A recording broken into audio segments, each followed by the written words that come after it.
Je suis votre facilitateur aujourd'hui et nous sommes dans le séminaire RTB sur les systèmes de semences. Alors, nous sommes en train d'attendre que d'autres personnes se joignent à nous et nous sommes très contents que vous puissiez être tous ici. Nous allons commencer par nous allons commencer par parler de quelques règles du jeu. Alors, voici les règles. Alors, les règles générales tout d'abord. Les vidéos et les microphones vont être éteints pour les participants, pour que les participants ne puissent pas allumer leur son ou leur vidéo. Cette séance est en train d'être enregistrée. Elle va être disponible pour la voir et la partager plus tard.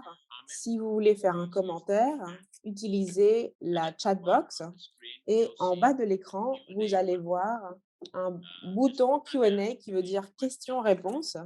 Ça, c'est pour mettre vos questions pendant les présentations.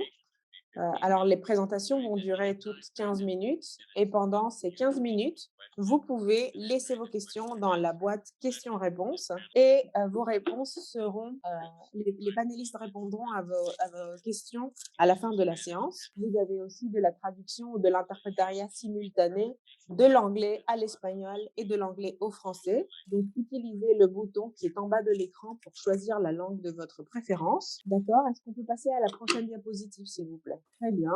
Alors, pour les questions-réponses, vous pouvez écrire une question en bas de l'écran, dans la partie questions-réponses, Q et A. Mettez vos questions dans cette partie-là et pas dans la chatbot. Le présentateur va répondre à vos questions pendant les 10 minutes qui lui sont accordées à la fin. C'est la séance de questions-réponses après sa présentation. Alors, ça, c'est tout pour la partie annonce générale. Maintenant, je veux euh, vous présenter Graham Teal. Il va nous donner la bienvenue à l'événement. Je crois que toutes les personnes ici connaissent Graham, mais Graham est le directeur fondateur de RTB, le programme de recherche sur les tubercules, les racines et les bananes. Et son leadership, grâce à son leadership, ce programme est devenu le programme le plus important dans le système de semences. Donc, c'est un plaisir d'avoir Graham ici pour démarrer notre séminaire. Bonjour à tous. C'est un plaisir d'avoir euh, cette opportunité de vous donner la bienvenue et vous donner quelques commentaires aussi. Maintenant, je vais partager mon écran. Donc, voici ma présentation. Bienvenue. Alors ça, c'est la boîte à outils pour travailler avec les systèmes de semences, de racines, de tubercules et de bananes. Alors, ça, c'est le produit de RTB. RTB est une alliance des différents centres de semences. Mais ce travail n'aurait pas été possible sans la collaboration euh, de l'Université de la Floride et de plusieurs institutions que vous pouvez voir à l'écran. Donc, nous avons vraiment été une équipe pour rendre tout cela possible. Alors, soyez les très bienvenus à notre séminaire. Il y a beaucoup de ressources disponibles et après nous ferons du suivi.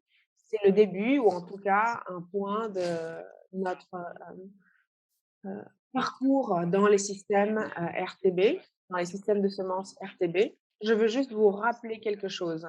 Voici les types de cultures que nous avons dans le programme. Il y a on va surtout travailler sur les cultures les plus importantes, la banane plantain, le cassava, le manioc, la pomme de terre, la pomme de terre douce, l'igname et certains autres racines et tubercules mineurs. Alors, nous travaillons globalement pour renforcer ces cultures et les rendre plus fortes face au changement climatique.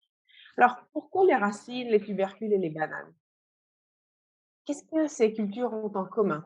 Alors, ce sont des cultures qui sont très complexes génétiquement et donc elles sont difficiles pour les agriculteurs et pour les reproducteurs. Euh, une autre chose, qu'elles partagent, c'est qu'elles ont une propagation végétative. Donc, ils ont des systèmes de semences similaires.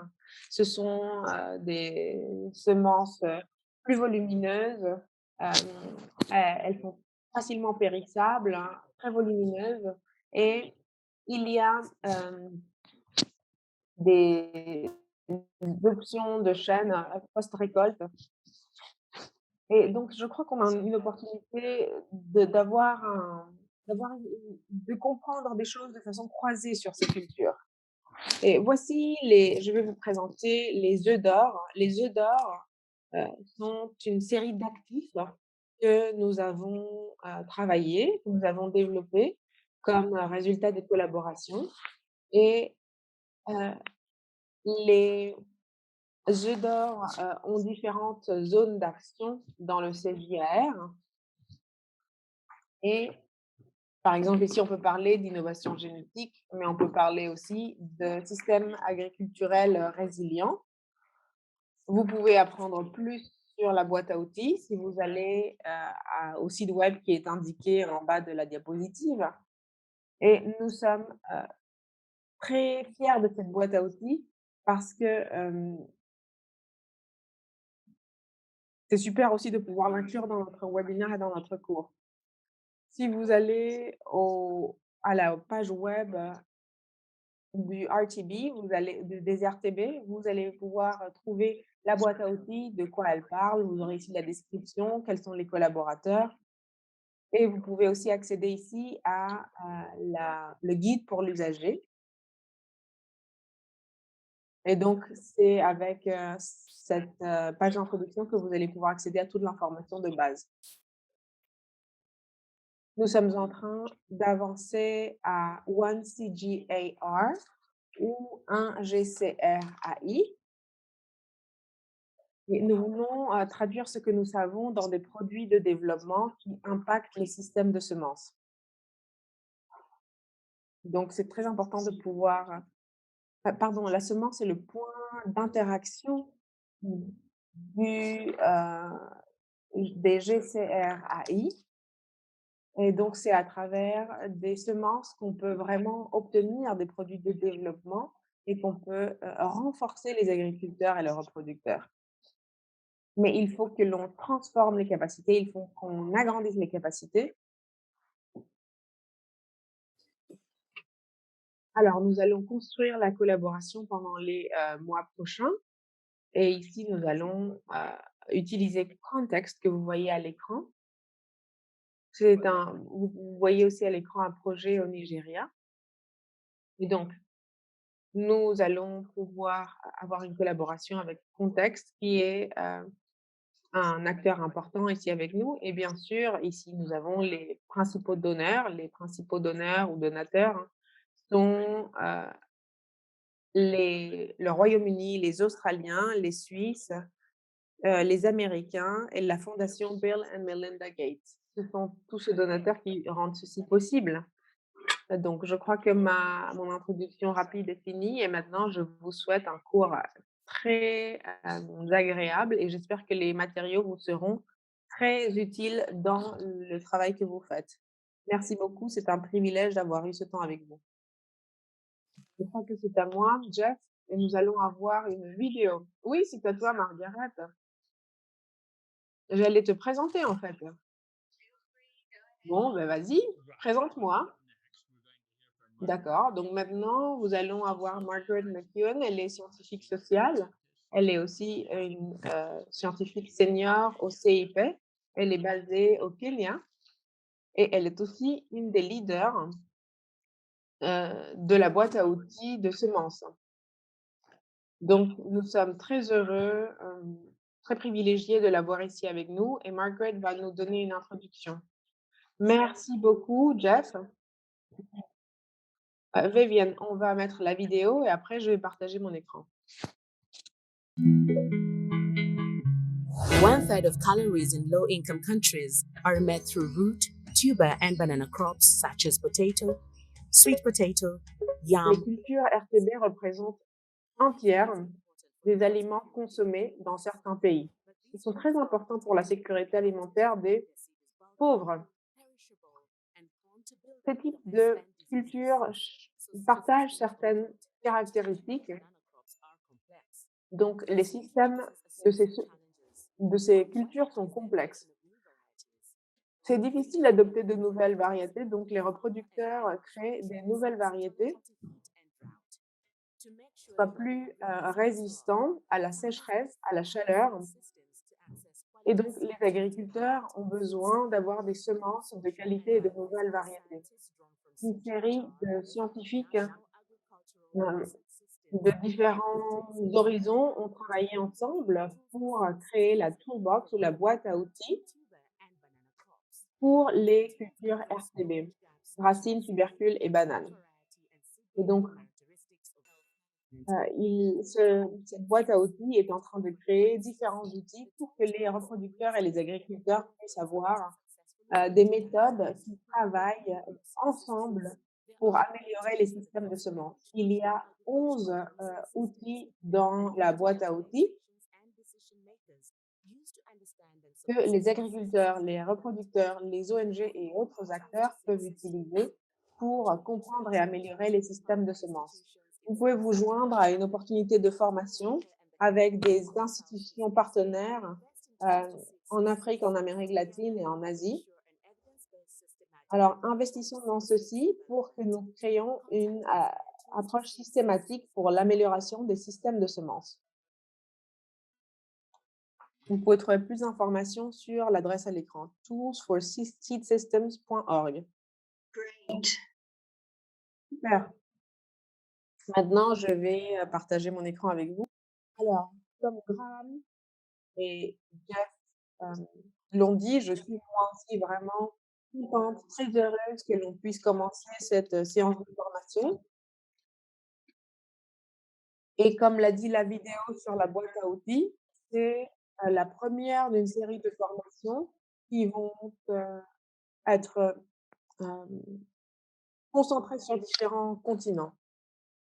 Donc nous savons tous que les racines, les tubercules et les bananes sont des cultures qui sont très importantes pour des millions de personnes dans les pays sous-développés ou en voie de développement. Et les systèmes de semences sont surtout informels. Et ceci donne des opportunités aussi bien que des défis. Les agriculteurs avec lesquels on travaille doivent avoir en général au moins de 2 hectares de terre. Alors nous avons une série d'opportunités et aussi une série de défis dans notre travail avec eux. Les systèmes de semences sont complexes.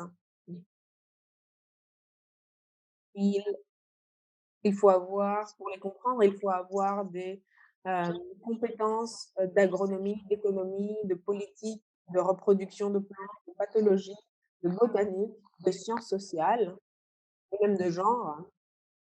Et c'est très important de disposer de cadres régulatoires et de politiques. Et moi, ce que je trouve intéressant sur les systèmes de semences, c'est comment les différentes disciplines et perspectives se joignent pour comprendre les systèmes de semences.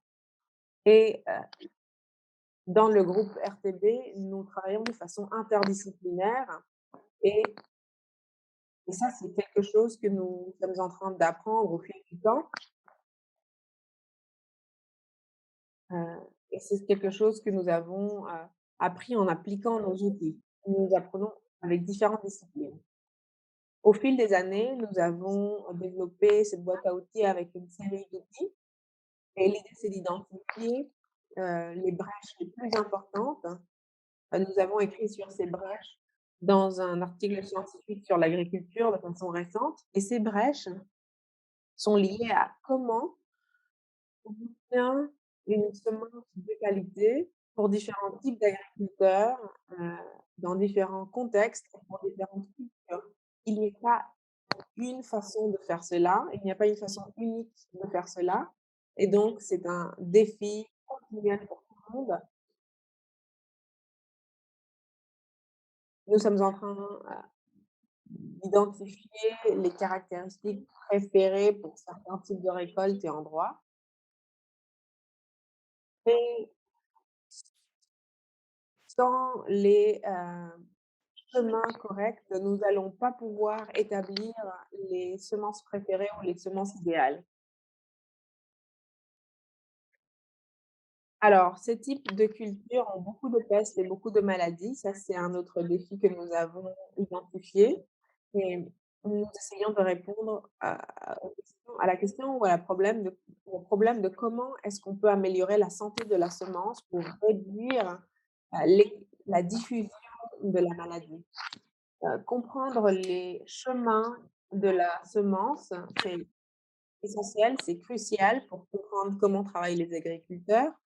Il y a différents types d'agriculteurs. Il y a des agriculteurs riches, des agriculteurs pauvres, des hommes, des femmes, des jeunes et ils ont des caractéristiques les caractéristiques de leurs demandes diffèrent beaucoup selon, les conditions dans lesquelles ils font leur agriculture et donc nous avons besoin de politiques, effectives, surtout autour de la régulation de semences et autour des, marchés de semences. Heu, Nous travaillons sur 17 pays en tant que groupe et nous sommes, plus de 50 chercheurs, et notre groupe croît, tout le temps. Nous sommes tous multidisciplinaires. Alors comme la vidéo montrait, nous avons 17 outils et un glossaire qui nous aide à comprendre la terminologie, entre les différents outils. Chaque outil a été, validé dans au moins 2 contextes pays et dans, au moins 2 cultures différentes et c'est l'évidence de ces, validations qui a été, mise dans des publications qui étaient révisées par des pairs. Chaque outil a aussi une, description très brève pour que vous puissiez avoir un panorama rapide de l'outil et il y a aussi un guide de l'usager. Donc les outils sont réplicables, ils sont open source.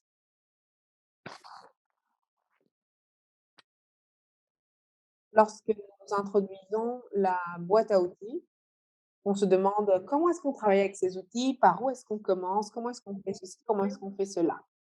Donc, nous allons rentrer dans ceci pendant les prochains jours, mais il y a 2 façons de concevoir cela.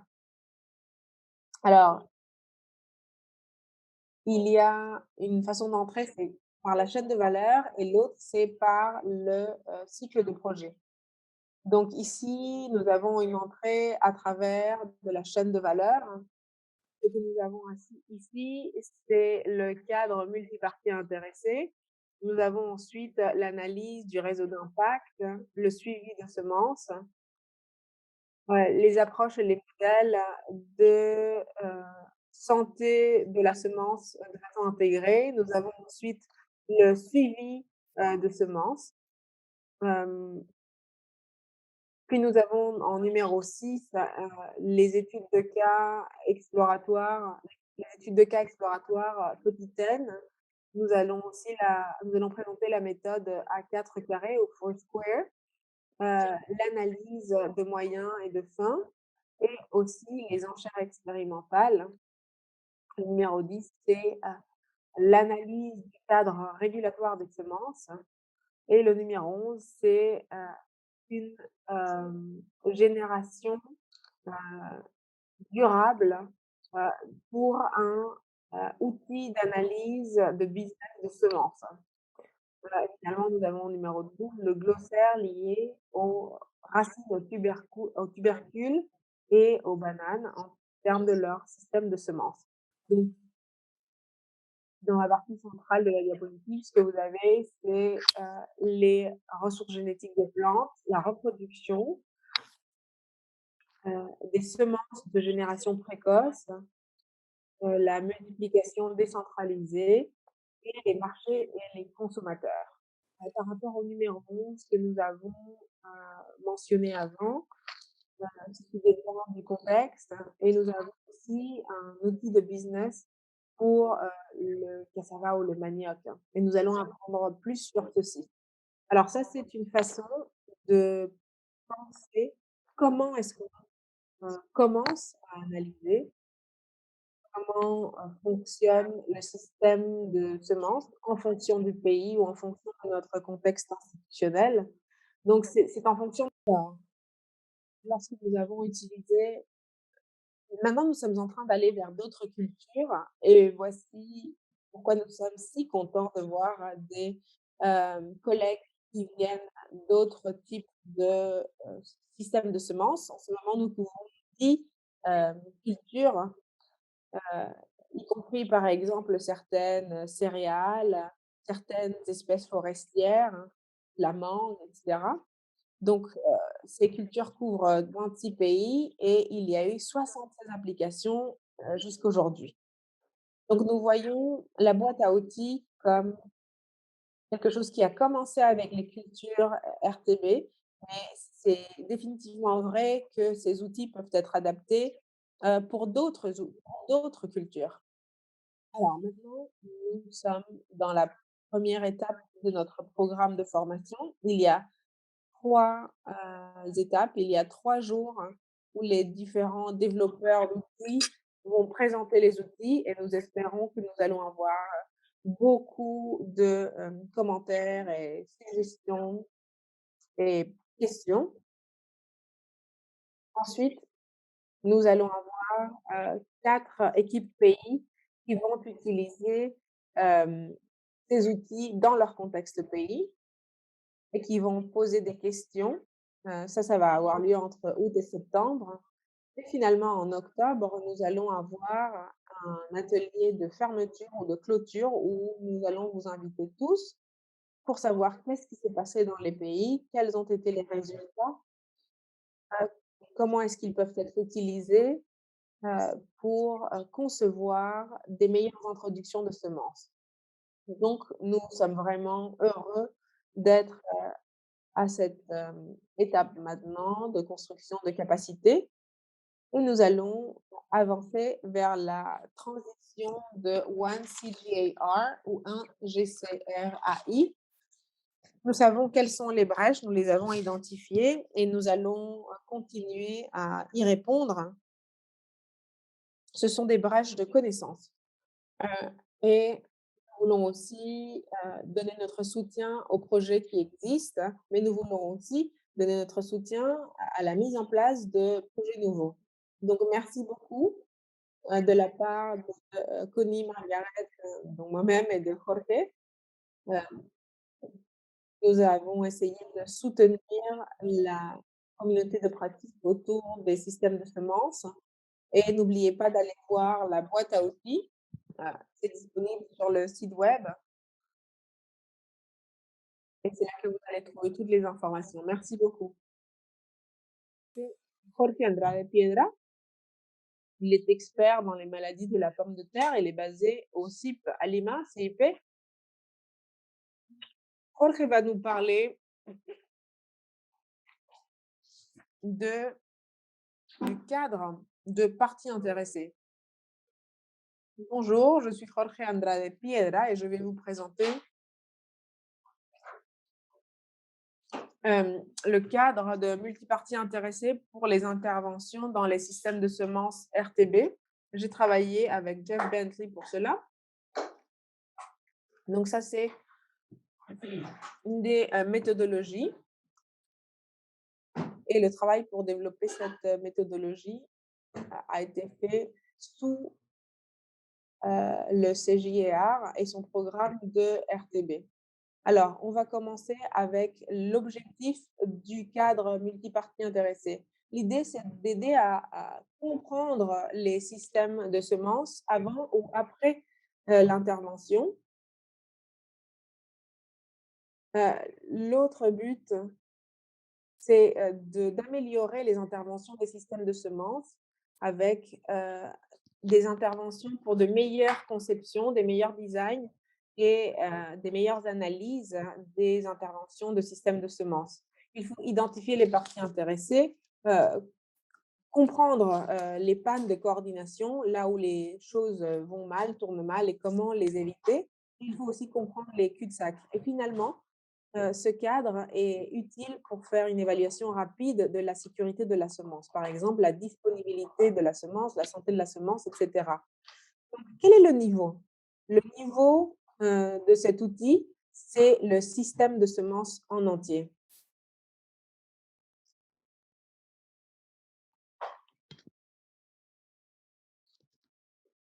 Donc ici, par exemple, Hem, les usagers qui peuvent utiliser ce type d'outils sont, les concepteurs d'intervention de semences, les implémentateurs, hein, ou les applicateurs, les évaluateurs aussi bien. Il y a aussi les, praticiens, les chercheurs, les donateurs et les, hem, faiseurs de politique ou les décideurs politiques. Ici sur la photo, vous pouvez voir des collègues de Tanzanie qui utilisent le cadre pour évaluer un projet, lié à la patate douce. Donc dans ce cas, ce sont des personnes, des scientifiques qui viennent de finir un projet et qui, utilisent l'outil pour analyser, l'intervention. Donc, quels sont les produits et l'audience du cadre multiparties intéressé? Alors, le produit est une description qualitative d'un système de semences qui inclut, un panorama des contraintes anticipées. C'est comme une image de l'état de connaissance, quant au, système de semences et quant à la sécurité de la sémence. Par exemple, disponibilité, accessibilité, qualité. D'accord? Donc c'est comme une photo que l'on prend. Puis l'audience, ce sont les personnes qui utilisent, ce produit et ce sont des personnes qui, en fait, sont similaires aux usagers. Donc, par exemple, les concepteurs d'intervention de semences, les applicateurs, les évaluateurs, les praticiens, les chercheurs. Alors, la taille minimale d'échantillon pour le cadre, multipartie intéressée, il n'y a pas de taille minimale.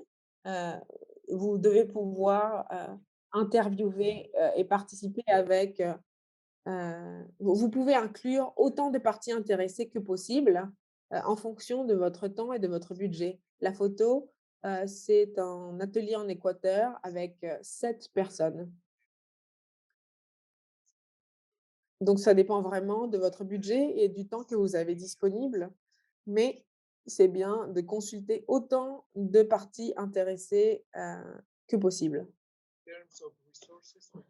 En termes de ressources pour utiliser ce cadre, d'abord, nombre de personnes, on conseille entre 1 ou 3 personnes pour collecter et analyser l'information et un groupe plus grand pour, hem, décrire le système de semences. En termes d'équipement, c'est très basique. Il faut l'internet, un véhicule, des endroits, pour, se réunir, du matériel scolaire pour les discussions de type focus group et un tableau en blanc pour remplir.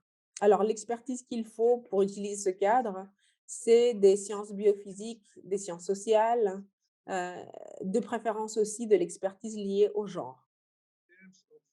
En termes de, temps et de durée pour le cadre, alors comme le cadre peut être utilisé pour, planifier, il peut être utilisé juste avant une intervention et en général, c'est ce que nous espérons, de la part des équipes de pays pendant ce cours. Pour, l'évaluation et le suivi, le cadre peut être utilisé après une intervention de système de semences ou pendant une intervention de système de semences. En termes de durée, je dirais, si on applique toutes les étapes, cela devrait prendre 1 à 8 semaines. Donc et un atelier avec les parties intéressées clés peut avoir lieu en une seule journée. Et alors, je vais vous présenter le cadre multi-parties intéressées, ça c'est l'outil en lui-même. Donc c'est une matrice comme vous pouvez le voir. Vous avez les parties intéressées à gauche, les faiseurs de politique, heu, les, centres de recherche nationaux, la recherche internationale, les commerçants et cetera et cetera. Et ensuite, nous avons les différentes, colonnes.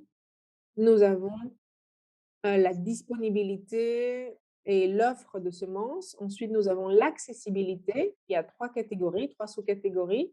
Caractéristiques du, canal de répartition, problème de payabilité, de profitabilité, information pour créer de la conscience et de la demande. Et ensuite, nous avons la qualité avec 2 sous-catégories, c'est-à-dire la variété et ensuite, la santé, la pureté générique, l'âge physiologique et la qualité physique.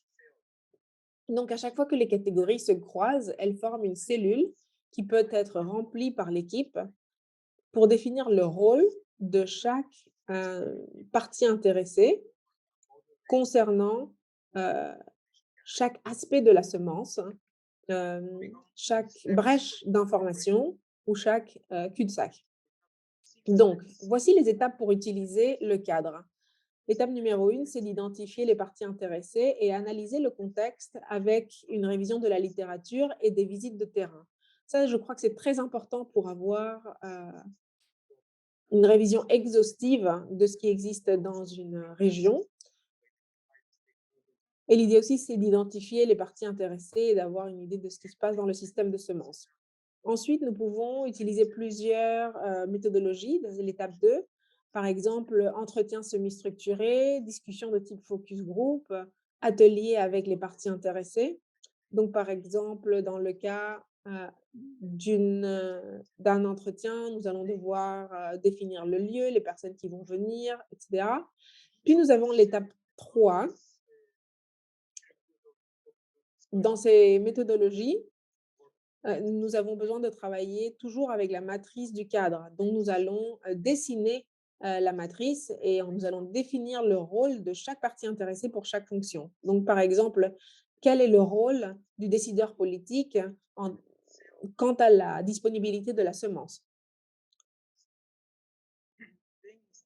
Donc, puis ensuite nous avons l'étape 4, hein, qui consiste à identifier les brèches d'information ou les, cul-de-sac, hein, les parties où, par exemple, les moments où il y a des pannes, de communication entre les différentes parties intéressées.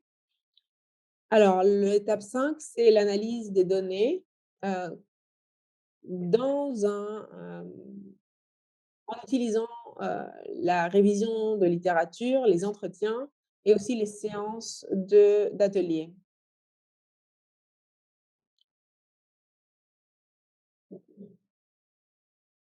Et finalement, nous avons l'étape, 6 qui, est la, rédaction de publications qui peuvent être partagées avec, certaines parties intéressées pour recevoir leurs commentaires, hein. Et puis les résultats peuvent être publiés comme des, hem, articles de journal, des documents de travail, sur des sites web, sur des blogs et cetera. Alors décrivons un petit peu les méthodes qui peuvent être combinées avec le, cadre multiparties intéressées. Alors, nous pouvons utiliser des, révisions de la littérature. Pour cela, il faut lire des rapports de projet, des livres, des articles sur l'agriculture et les systèmes de semences de la région. Donc l'idée, c'est d'avoir une bonne description de ce qui se passe, heu, dans le système de semences sur lequel nous travaillons. Ensuite, nous pouvons utiliser des entretiens semi-structurés et des discussions de type focus group. Ici, il s'agit de 5 ou 7 questions qui sont posées à des petits groupes ou à des individus d'un groupe de parties intéressées. Donc, par exemple, reproducteurs de plantes, commerçants de semences, personnes liées à l'extension, processateurs, multiplicateurs de semences et usagers. Parfois, nous utilisons cette information, pour raffiner, les questions que nous allons poser, heu, aux parties intéressées dans un atelier ou lors d'un atelier. Et les entretiens semi-structurés vont permettre aussi de raffiner les questions que nous allons poser par la suite. Ou si nous avons par exemple, des parties intéressées qui ne peuvent pas venir à l'atelier, nous pouvons leur faire un entretien. Et finalement, l'autre méthode que nous utilisons sont les ateliers. Nous avons des représentants de différents, groupes de parties intéressées qui, se rencontrent et qui, remplissent la table. Donc voilà les, 3 méthodes que nous pouvons utiliser de façon complémentaire au cadre multipartie intéressé. Alors lorsque nous travaillons sur les systèmes de semences, RTB, heu et pas seulement pour le cadre, hein, multiparties intéressées. Ce qui est très important, c'est le genre. Il faut que nous soyons très sensibles au genre, hein, heu, parce que le genre est très important quant au, système de semences. Alors le genre permet de séparer ou de désagréger l'information. Donc parfois, nous avons des discussions avec des femmes qui sont des usagères de semences. C'est important de comprendre si, par exemple, par rapport à la semence, il y a des différences dans l'utilisation entre les femmes et les hommes. Certains groupes, de parties intéressées sont, surtout certains groupes, de parties intéressées sont surtout d'un genre. Par exemple, la plupart de commerçants de semences informelles sont souvent seulement des femmes. Donc il faut reconnaître ceci et le prendre en compte dans l'analyse. Alors, quelles sont les limitations du cadre? Alors, le cadre ne doit pas être utilisé pour réunir de l'information quantitative. Si nous avons besoin de rassembler de l'information quantitative, il faut utiliser d'autres outils de notre boîte à outils. Le cadre nous aide plutôt pour une description qualitative du système de semences. Alors, autre point, les ateliers, nécessitent vraiment des intervenants qui sont professionnels. Nous avons besoin de bons facilitateurs, hein, et comme nous allons avoir différentes parties intéressées, heu, dans ce type d'atelier, les discussions peuvent être difficiles et ceci nécessite de bons facilitateurs. Maintenant, regardons quels sont les avantages principaux d'utiliser le cadre entre les parties intéressées. Alors, c'est une méthode rapide d'avoir, une image, qualitative, générale d'un système, de semences ou d'une intervention, et ça a aussi le mérite de, hem, d'être lié, à la sécurité, des semences. C'est aussi une bonne façon de comprendre les systèmes de racines de tubercules et de bananes et de coordonner et de comprendre les pannes de coordination. Hem Ici, vous pouvez voir en bas de la diapositive, hein, des cas récents qui ont utilisé ce cadre. Il y a eu un cas où on l'a utilisé pour identifier des participants et concevoir des interventions avec des informants clés pour explorer les régulations, pour la pomme de terre et le manioc, heu, au Vietnam, au Nigeria et au Kenya. Dans ce cas, le cadre nous aide à identifier des parties intéressées et à créer des questions clés pour d'autres méthodologies. Et comme je l'ai dit avant, le cadre peut être utilisé pour explorer la sécurité de la semence. Ça a été le cas, par exemple, en Éthiopie. Ça, c'est ma dernière diapositive. Merci beaucoup pour votre attention. Vous pouvez voir mon email à l'écran et aussi l'email de Jeff si vous voulez nous contacter pour plus de détails. Nous sommes aussi en train de vous donner ici, les liens vers les documents clés. Le premier document clé, c'est le guide de l'usager, où vous verrez une description plus exhaustive de comment utiliser le cadre, et il y a aussi un autre lien qui va vous mener à la fiche de description. Donc c'est ce que je vous ai donné ici, mais avec un peu plus de détails. Merci pour votre attention. Je crois que nous avons des questions dans la partie questions-réponses. Oui, Jeff, je t'écoute. Je vais regarder, attends. Merci Martha pour ta question. Est-ce qu'on peut inclure des spécialistes de récolte? Oui, Martha, définitivement. Avoir des spécialistes de culture dans ce type d'atelier, c'est vraiment clé. En général, heu, ça, c'est une des parties intéressées que l'on inclut dans les ateliers qui utilisent cette méthodologie. Nous avons aussi une question de Frozy Isubikalou.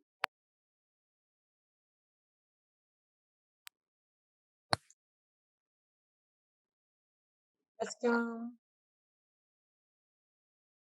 exemple de matrice peuplée, pourrait me donner une idée des questions que je dois poser? Oui,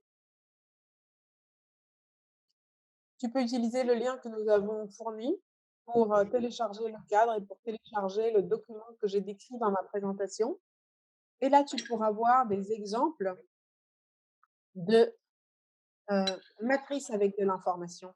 Il y a aussi un livre qui est en fait un document de travail où nous décrivons 13 études de cas et pour chaque étude de cas, nous avons la matrice. Alors Viviana est en train de partager le lien, hem, te permettra de voir le document avec, beaucoup de matrices, qui ont cette information. Est-ce qu'on est en train de voir l'influence de chaque partie intéressée? Oui, ça je pense que c'est un sujet très intéressant et très important puisque c'est un système complexe et il y a toujours des luttes de pouvoir dans les systèmes complexes. Donc, je crois qu'il faut que l'on soit très sensible pour identifier et comprendre ces problèmes potentiels. Hem, Parfois, il y a des pannes de coordination et le cadre aide à les comprendre, contribue à les comprendre. Si nous voyons qu'il y a certains problèmes, nous allons devoir les gérer. Par exemple, avant d'avoir l'atelier, nous avons des entretiens avec des personnes spécifiques pour comprendre les problèmes et utiliser le cadre, en fait, nous a, aidés à identifier ces pannes de coordination. Alors nous avons la question de Marc. Je crois que c'est important d'avoir des scientifiques sociaux dans l'équipe. Moi, je suis un pathologue, de plantes, donc je n'ai pas l'expertise pour identifier les parties intéressées clés ou pour, designer les questions appropriées. Donc c'est important d'avoir des personnes expérimentées dans des processus qui ont multiples parties intéressées. Donc les scientifiques sociaux sont clés pour pouvoir, assurer que, toutes les personnes soient entendues. Il y a une question de Tom. Le cadre a été adapté à partir, d'un outil développé par, Tom et Louise. Donc par rapport à ta question, heu, Tom, oui, c'est une option. Nous fournissons un outil, mais l'outil peut être adapté à des conditions spécifiques.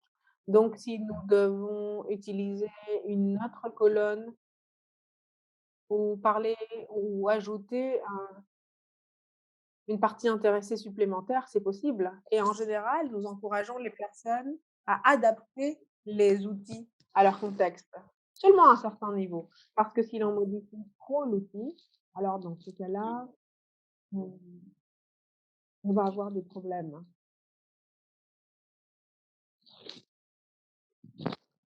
On ne peut pas avoir une méta-analyse avec des outils qui ont été trop modifiés, mais on peut adapter les outils légèrement. Alors, la question de Anna, est-ce que l'information collectée est statique, hein, ou est-ce qu'il faut actualiser l'information pendant le projet? Idéalement, on peut utiliser le cadre au début, donc dans la partie de diagnostic ou d'évaluation de la portée, mais ensuite le cadre peut être aussi utilisé pour le suivi et l'évaluation, donc tous les 6 mois ou tous les ans. Donc on peut donc l'outil peut être, utilisé à différentes, étapes de l'intervention.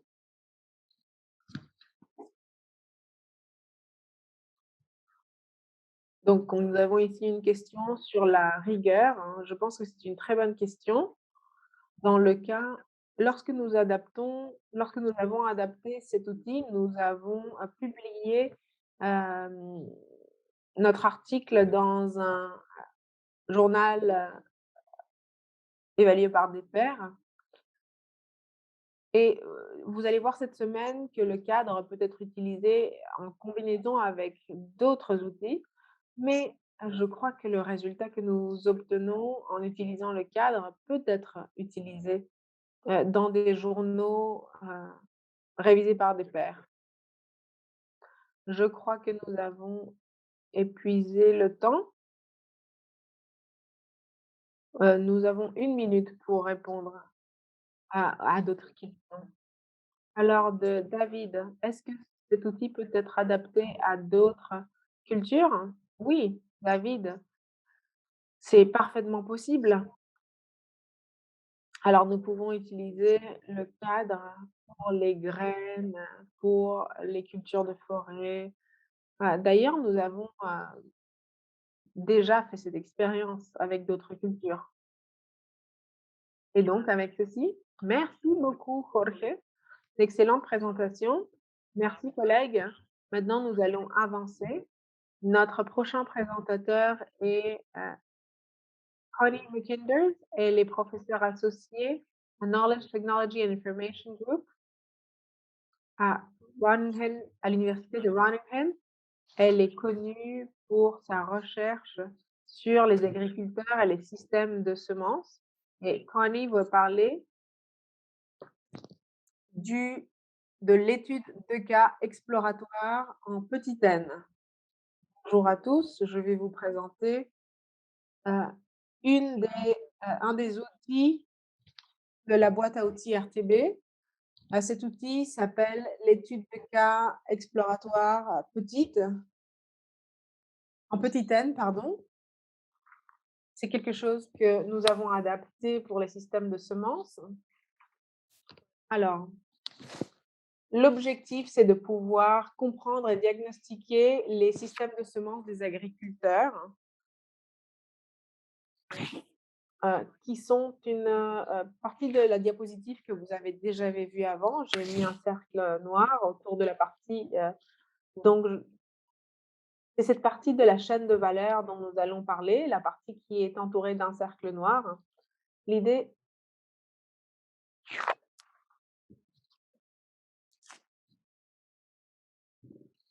alors, quels sont le niveau et les utilisations de cette étude de cas exploratoire? L'idée, c'est de se concentrer sur une récolte, ou sur une culture unique, dans une ferme, dans une ou 2 communautés. Et les usagers sont les concepteurs, des interventions de semences, les personnes qui font de l'implémentation, de l'évaluation, les praticiens et les chercheurs. Beaucoup de questions peuvent être répondues avec ce type d'outil, mais voici une question typique, à laquelle on peut répondre avec ce type d'étude. Est-ce que les multiplicateurs de semences décentralisés peuvent améliorer l'accès à des semences de qualité pour les agriculteurs hommes et femmes? Alors, pour pouvoir répondre à ce type de questions,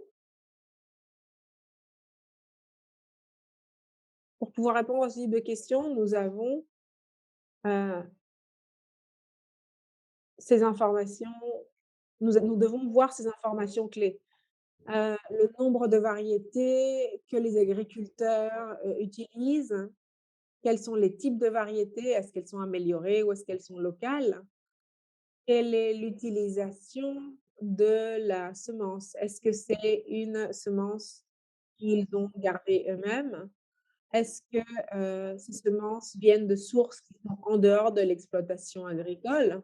Par exemple, des voisins, de la famille, du marché? Quelles sont les motivations pour utiliser, hem, des semences qui sont autres que les semences propres?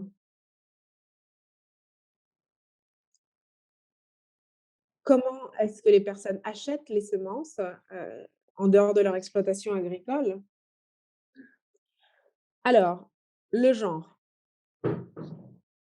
les études de cas exploratoires petites, heu, cherchent à trouver des différences dans l'utilisation de semences et de variétés qui sont liées au genre et à autres formes de différenciation sociale. Il y a la désagrégation, par statut économique, hein, et la désagrégation par genre sont les, 2 dimensions les plus fortes en termes de désagrégation. Et cette désagrégation est pertinente pour comprendre comment fonctionnent les agriculteurs et leurs communautés. Alors, par rapport au temps et à la durée de l'étude de cas exploratoire petite. Hem,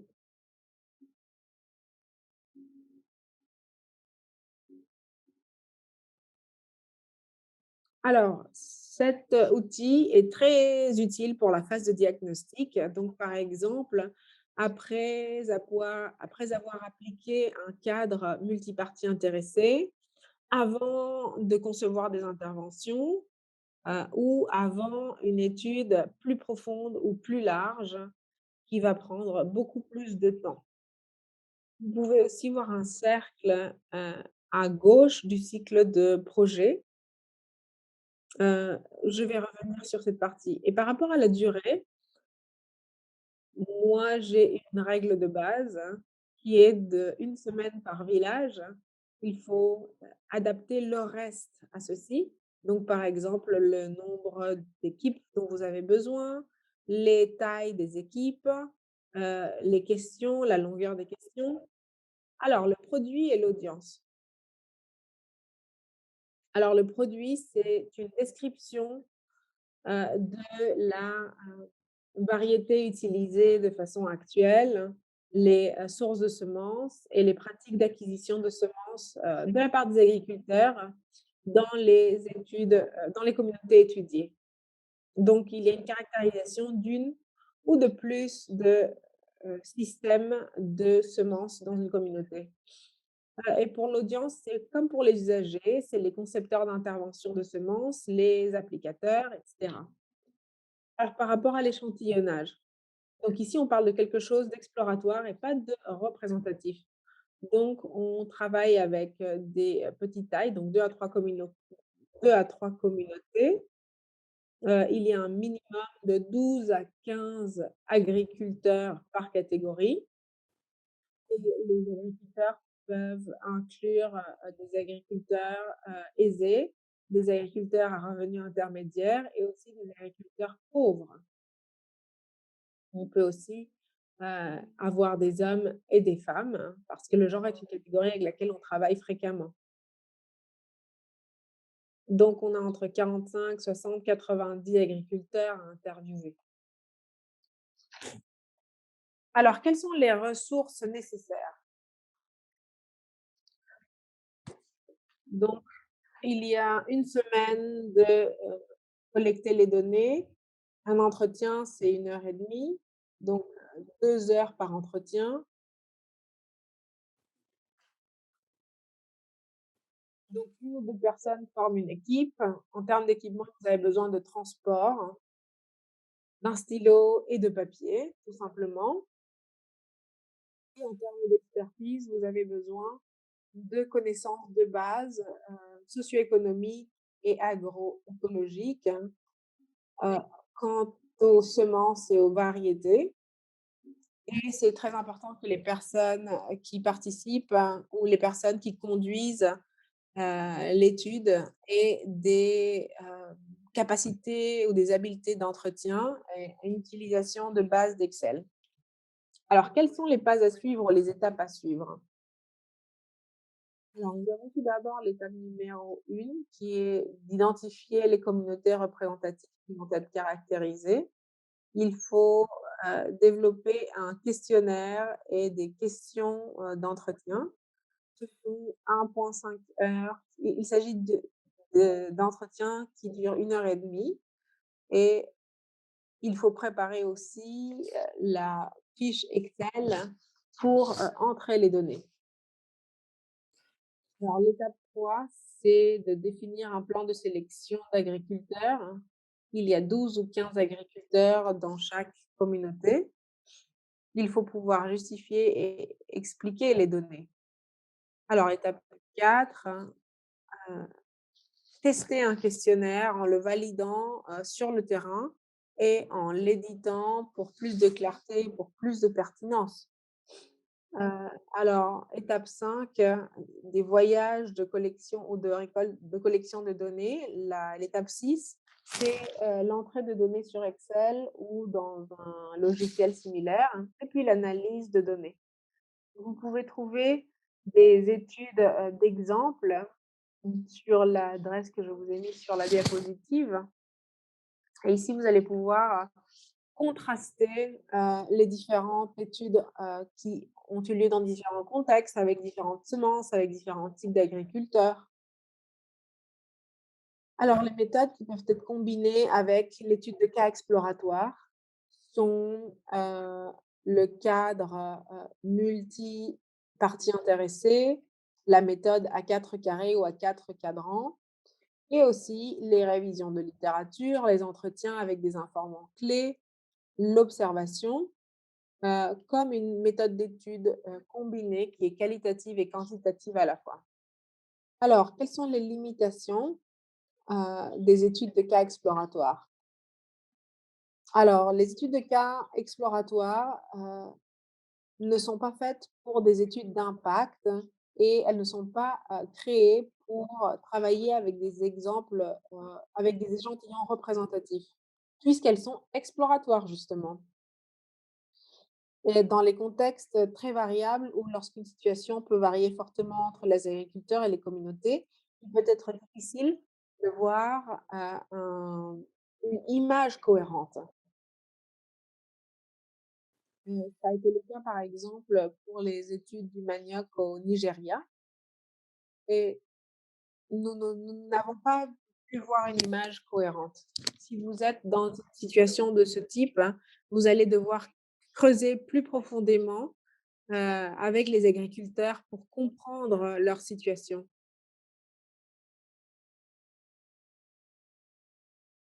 Moi, j'essaierai de comprendre comment les agriculteurs raisonnent, comment est-ce qu'ils prennent leurs décisions et pourquoi. Et pour d'autres, recherches,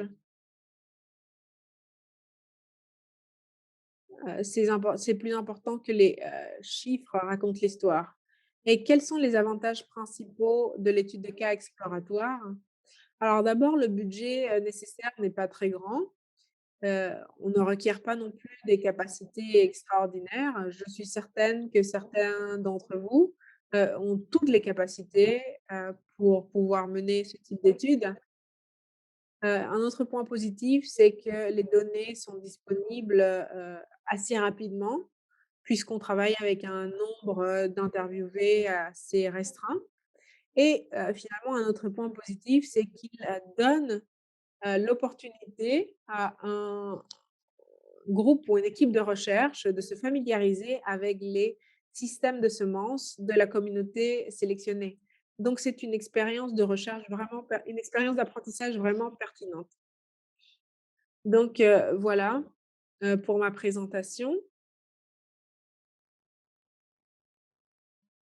Mais ce que j'ai dit est, très bref, donc c'est mieux si vous pouvez regarder la guide de l'usager et la fiche de description. Je vous mets ici les liens, aussi bien que nos emails. Merci beaucoup. Merci beaucoup, Connie.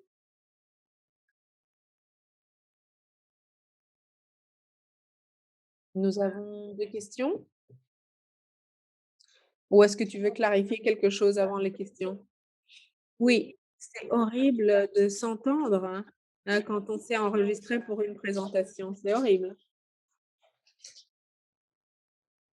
Donc, je n'ai pas pu voir, les questions dans la boîte à questions-réponses. Je crois que c'est Anne et Steve ont des questions. Alors, moi, je veux faire un petit commentaire sur une des diapositives. J'ai dit qu'à un moment j'ai dit à un moment que l'étude de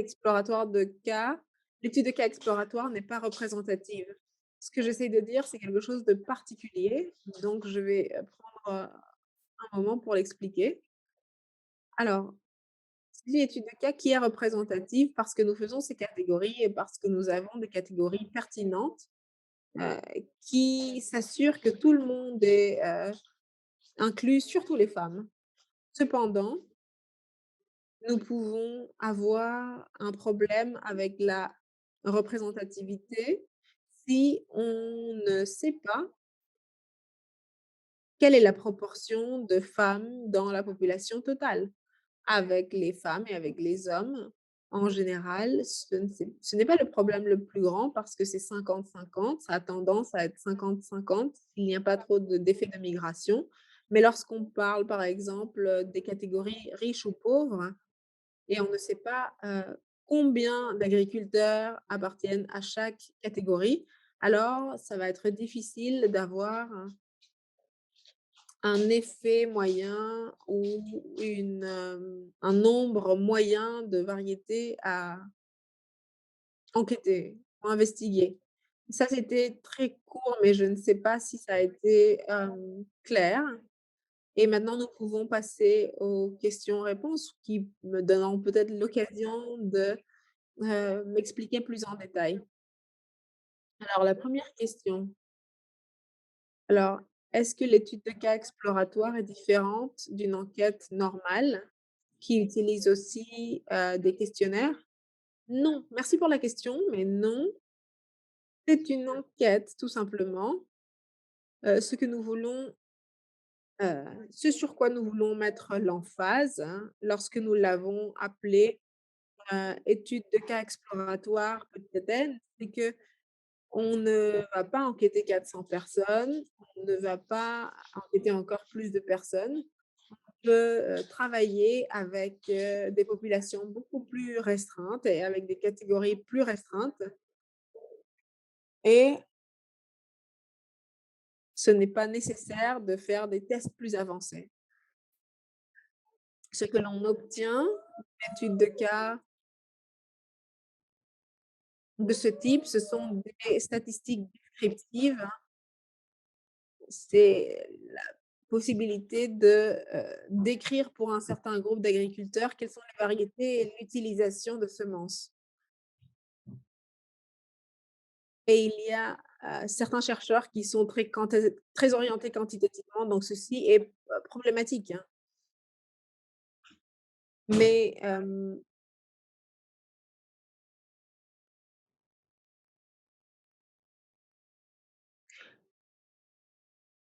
mais on peut utiliser ce type de méthode et le publier avec des données petites, hein. Il y a des publications qui sont ouvertes, il y a des publications qui sont ouvertes à ce type, hem, d'articles, hein. Alors par rapport à la deuxième question,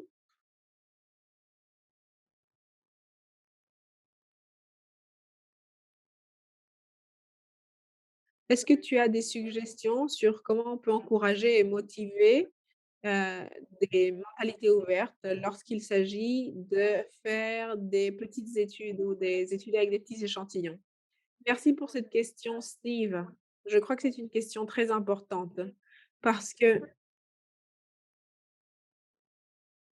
s l'étude de cas exploratoire petite, l'idée derrière cela, c'est de ne pas être fermé d'esprit et de pouvoir l'utiliser pour développer une, vision sur comment l'accès aux semences fonctionne pour des agriculteurs et une communauté en particulier et c'est très important d'utiliser, aussi des entretiens avant avec des experts clés, mais aussi de, par exemple, marcher sur le terrain, parler avec les agriculteurs, obtenir une idée de, heu, ce que les agriculteurs pensent, qu'est-ce qui marche bien, qu'est-ce qui ne marche pas bien, quelles semences ils veulent changer à court terme. Ceci va nous permettre d'avoir une enquête plus pertinente pour explorer les défis, avec les, variétés, les semences que les agriculteurs ont et donc les experts peuvent avoir un rôle très important. Souvent, on ne pense pas à parler avec les agents d'extension locaux, mais ces personnes qui travaillent, dans les magasins, savent très bien connaissent très bien la situation locale, beaucoup mieux que nous. Moi, par exemple, je viens du nord et je ne devrais pas prétendre que je peux développer, heu, une petite étude, en venant de Hollande. Non, au contraire, j'ai besoin des personnes locales pour comprendre, heu, quelles sont les parties pertinentes pour mon étude de cas exploratoire.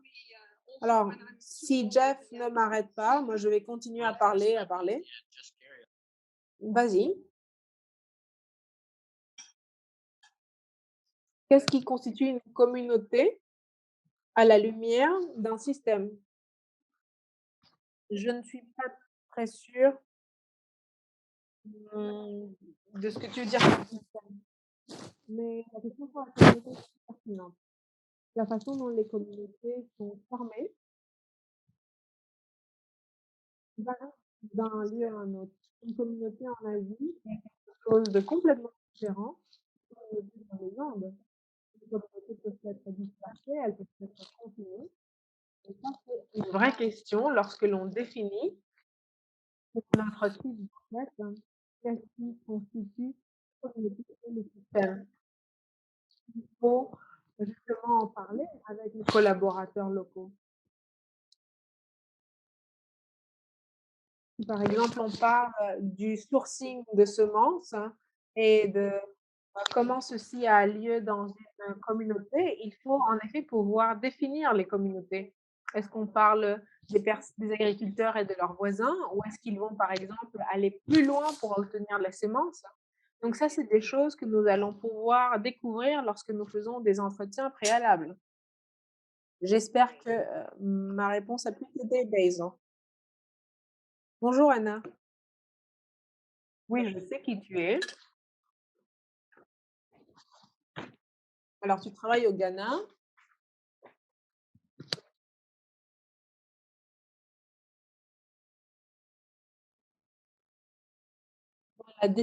Dans la dissémination de semences, dans un projet de dissémination de semences. Je voudrais savoir si on peut combiner plusieurs, heu, l si on peut, combiner l'outil de système et un autre outil. Je suis désolée, je n'ai pas bien compris la lecture. Oui, ceci a l'air d'être un exercice, plus large.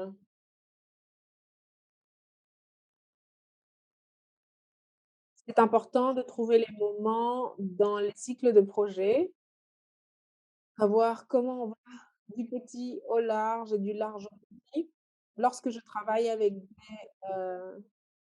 chercheurs qui sont très orientés quantitativement, ils veulent toujours travailler avec des grands groupes parce qu'ils disent: «Sinon, comment est-ce que je vais pouvoir plonger dedans?» Et moi, je leur dis: «Mais comment est-ce que tu vas utiliser cet échantillon et collecter tes gros chiffres si tu ne peux pas contextualiser la situation en termes d'expérience des agriculteurs?» Donc moi, je commence toujours avec, des petits groupes, donc ou des méthodes de petits groupes. Donc les collec les récupérations de données petites et grandes, c'est alors je suis désolée, je ne parle pas bien l'anglais, je n'arrive pas à dire, je n'arrive pas à faire passer mon idée.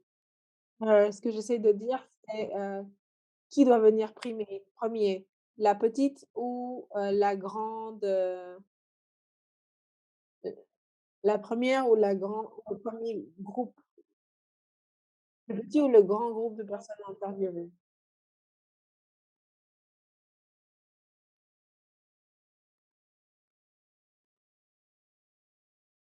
Comment définir les agriculteurs riches et pauvres? Ça, c'est une autre question. Alors, quand moi j'arrive à une communauté, je ne peux pas le savoir et c'est très nécessaire de faire ses devoirs, avant de, construire son enquête. L'idée, c'est de pouvoir interagir avec les collaborateurs locaux, travailler avec les communautés et passer du temps, sur le terrain. Il faut pouvoir parler avec les agriculteurs pour savoir qu'est-ce qu'ils considèrent comme riches ou pauvres. Je crois que, ma séance est finie. Je suis désolée, de ne pas avoir pu répondre aux autres questions.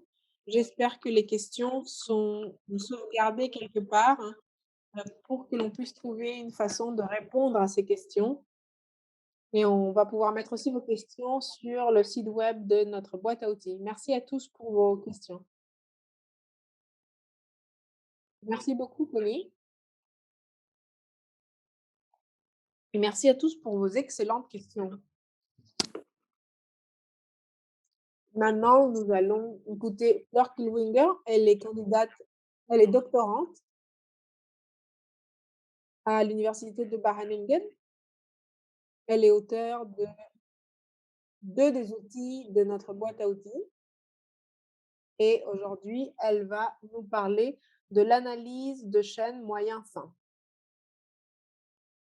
Bonjour Fleur, vas-y. Bonjour à tous. Je m'appelle Fleur Kielwinger et je vais vous, parler de ce que l'on peut faire avec cet outil. L'analyse de chaînes moyen-fin existe depuis longtemps. Elle vient du terrain du marketing et des études de comportement des consommateurs. L'analyse, de chaînes moyen-fin est utilisée pour comprendre comment les consommateurs évaluent et pourquoi est-ce qu'ils valorisent un certain produit ou service.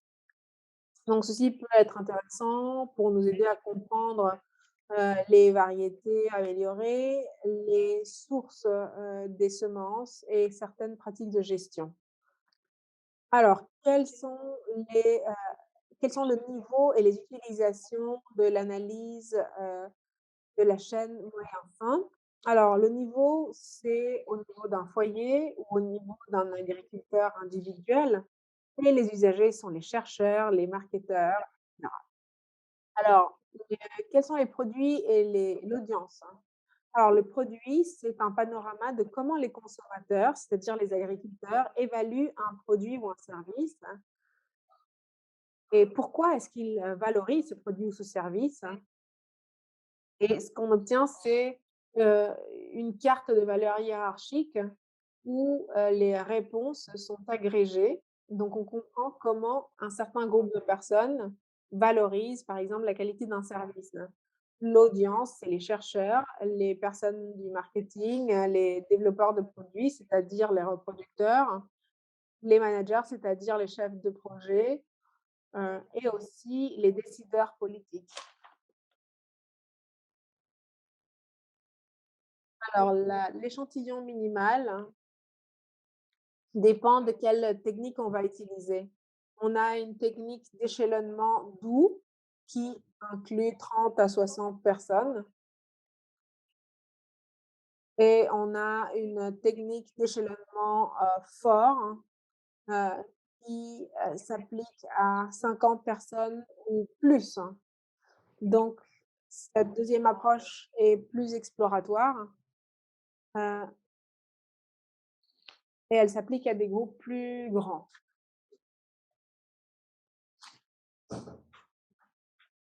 Alors, voici les ressources nécessaires pour utiliser l'analyse de chaîne moyen-fin. Le nombre de personnes dépend de la taille de l'échantillon et de la méthode. Pour, la technique d'échelonnement doux, on a besoin d'une personne qui conduit l'interview, et qui peut conduire 3 ou 4 interviews par jour, hein. Et pour la méthode d'échelonnement dur, les entretiens peuvent être conduits à travers l'ordinateur, ce qui peut, permettre des échantillons plus larges et de ne pas utiliser de, d'intervieweurs, de personnes qui conduisent en termes d'équipement, il faut, heu, pour l'échelonnement doux, du papier, des stylos et un magnétophone et pour l'échelonnement dur, il faut du papier, heu un stylo et un ordinateur. En termes d'expertise, les usagers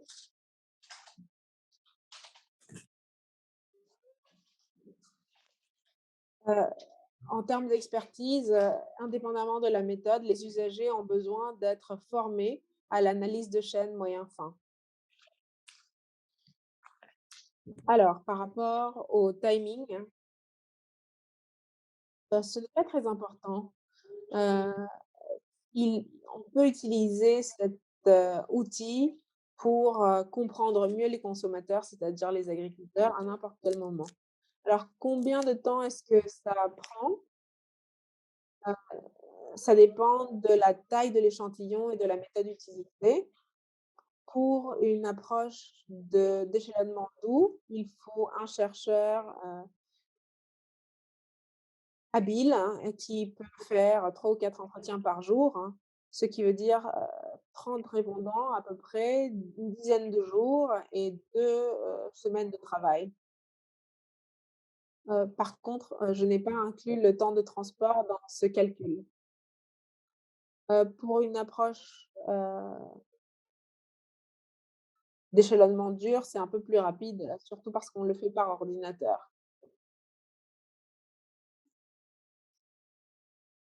Alors,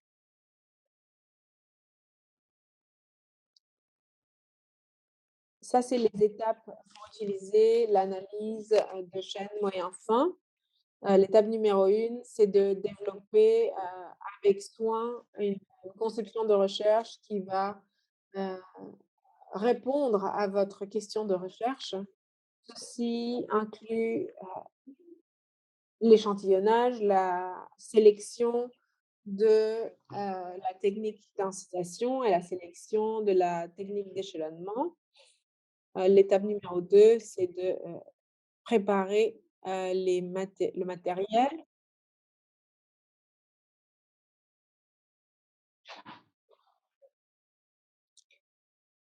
Ensuite, je crois que la diapositive a été changée trop rapidement. L'étape, 4, heu c'est de continuer avec les entretiens d'échelonnement. L'étape 5, c'est la collection de données. Il faut codifier cette information et l'agréger dans une matrice d'implication. Et après ceci, l'étape 6, c'est de créer, une carte de valeurs hiérarchiques et ça, c'est la fin de l'analyse. Alors les méthodes qui peuvent être combinées, il y a d'autres méthodes qui peuvent être combinées avec, heu, l'analyse de chaînes moyen fin. Il y a les enchères expérimentales.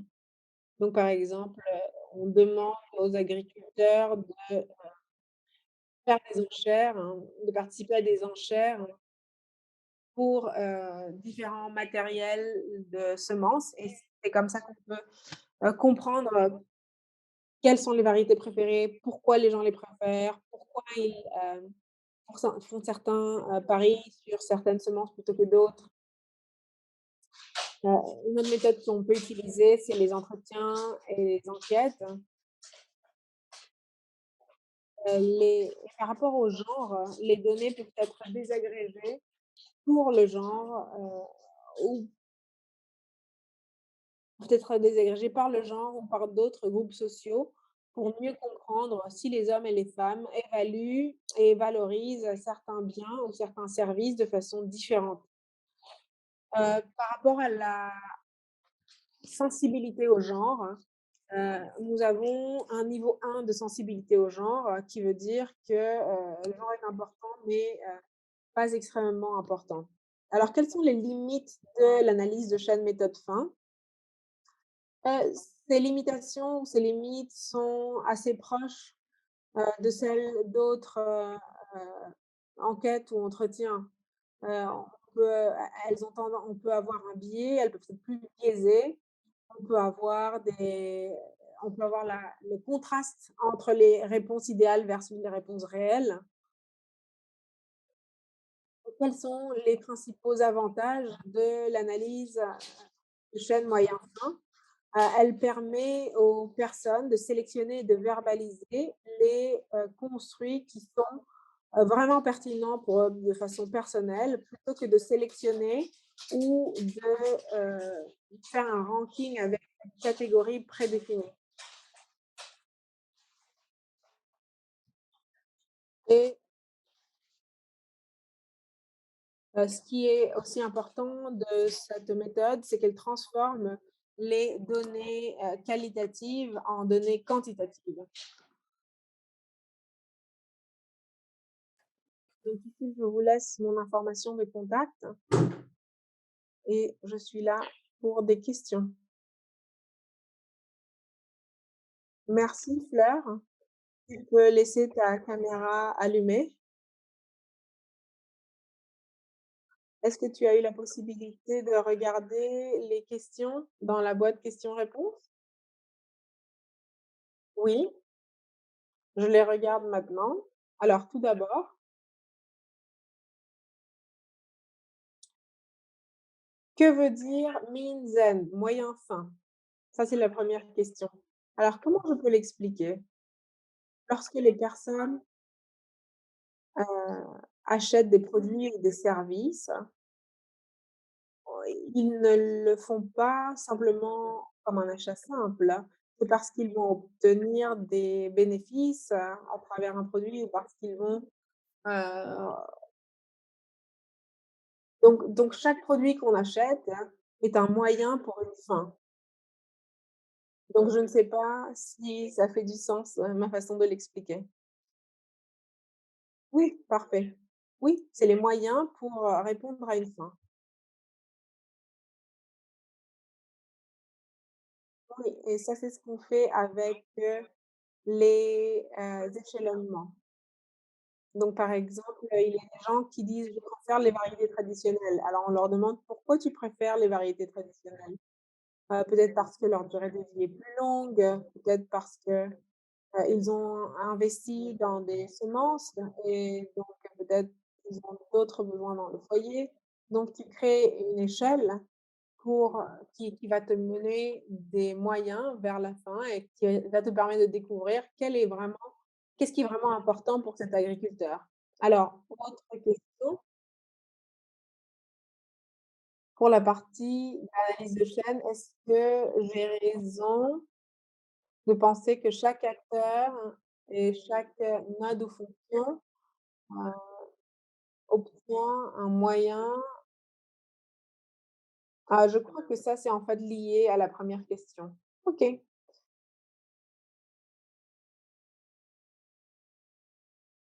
Alors, l'évaluation semble être plus qualitative. Comment est-ce qu'on peut la rendre plus quantitative? Oui, tu peux grouper toutes les réponses dans une matrice et l'utiliser pour avoir un panorama. Donc d'abord, tu crées des codes pour les réponses, ensuite tu les agrèges dans une matrice et ceci va te donner une analyse un peu plus quantitative. Donc finalement, est-ce qu'il est possible d'utiliser une tablette pendant les entretiens? C'est possible si tu utilises, une approche d'échelonnement dur, parce que dans ce cas, tu as seulement des catégories. Mais si tu as une approche d'échelonnement doux, les entretiens vont être vraiment qualitatifs et donc ça va être un peu difficile de taper toutes les réponses avec une tablette. Donc dans ce cas-là, c'est mieux d'utiliser un magnétophone pour ensuite, écrire, les résultats des entretiens chez soi. Alors comment est-ce qu'on détermine la taille de l'échantillon pour éviter le biais? Alors nous, on va avoir un panorama de comment un certain groupe de personnes pensent. Mais à un moment, tu vas avoir beaucoup de réponses, répétitives et ça, c'est signal que tu as toute l'information dont tu as besoin et par expérience, les gens savent que c'est entre, 30 avec 30 ou 60 répondants. Heu, Quand on pose les questions à un groupe de personnes de cette taille, on devrait avoir des réponses qui se répètent assez. Donc par exemple, un groupe d'hommes d'un certain âge dans une certaine région.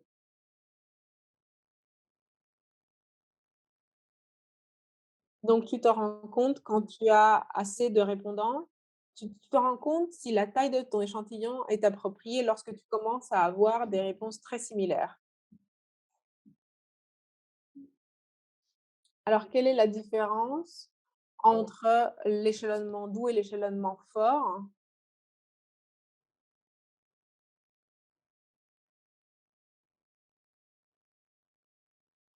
Si tu choisis un échelonnement, fort, c'est parce que c'est plus facile, d'avoir un échantillon plus large et comme je disais, le bénéfice de de ce type d'analyse, c'est que les répondants choisissent et répondent avec des, concepts qu'ils trouvent importants. Alors que quand tu, appliques l'autre type d'échelonnement, c'est toi qui vas choisir les concepts et qui va faire que les répondants choisissent entre les concepts. Donc parfois, c'est ce type de situation que tu perds le bénéfice de ce type de méthode. Donc le mieux, c'est de pouvoir faire une combinaison. C'est mieux de savoir quelles sont les, catégories que tes participants utilisent et ensuite aller dans une catégorie d'échelonnement dur pour leur donner ces catégories. Donc c'est un peu difficile de l'expliquer parce que, l'analyse, moyen fin a beaucoup de théories et de méthodologies derrière, hein. Donc ce n'est pas quelque chose qui est très facile, c'est pas facile de d'y répondre très facilement, mais j'espère que j'ai été claire.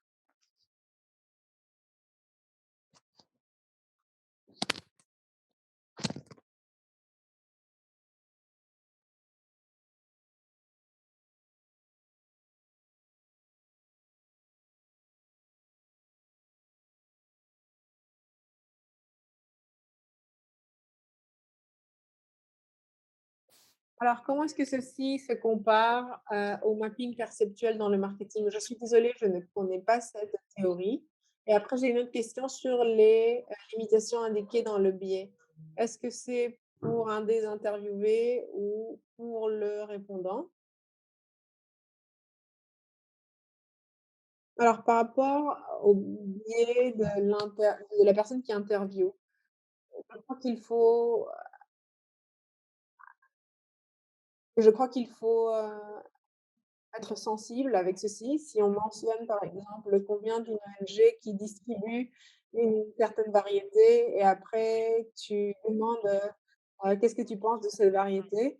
il est très probable que les personnes vont te donner des réponses positives. Donc comme dans n'importe quel entretien, il faut faire attention à ce que, heu, on puisse obtenir la réponse réelle et pas une réponse, idéalisée. Donc mais ça, ce n'est pas propre seulement à ce type de méthode, c'est propre à tout type d'entretien.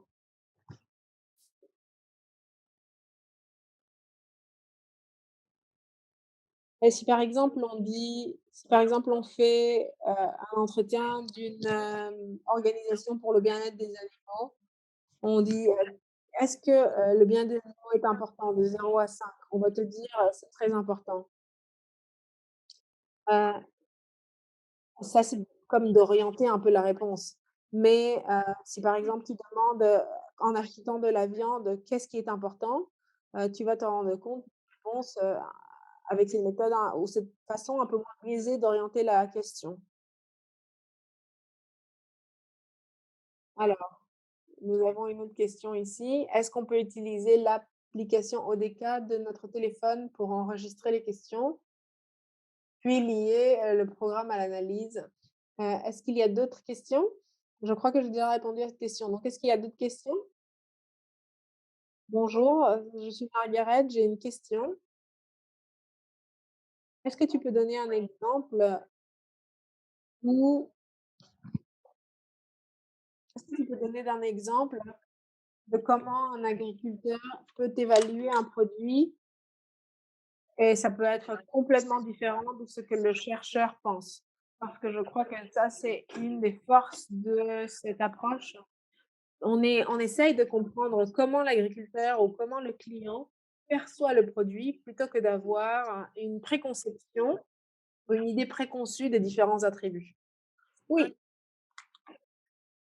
un exemple vient d'une étude que l'on a faite avec les agriculteurs de bananes. Alors, par exemple, on assume que les agriculteurs veulent avoir plus de revenus, mais après on s'est rendu compte qu'il y avait, beaucoup de chemin je pour produire, plus de revenus. Donc nous, on pense si tu as une, meilleure variété, une variété améliorée, tu as plus de production et donc tu vas avoir plus de revenus. Et donc, lorsqu'on a fait une étude, certains agriculteurs ont identifié ceci comme une possibilité, mais, heu, les agriculteurs de plus petite échelle disaient qu'ils voulaient avoir des variétés traditionnelles parce qu'elles duraient beaucoup de temps et donc ils ne devaient pas investir dans plus de semences, ils ne devaient pas, replanter et donc s'il y avait moins de coûts, il y avait plus de, hem, revenus. Mais en tout cas,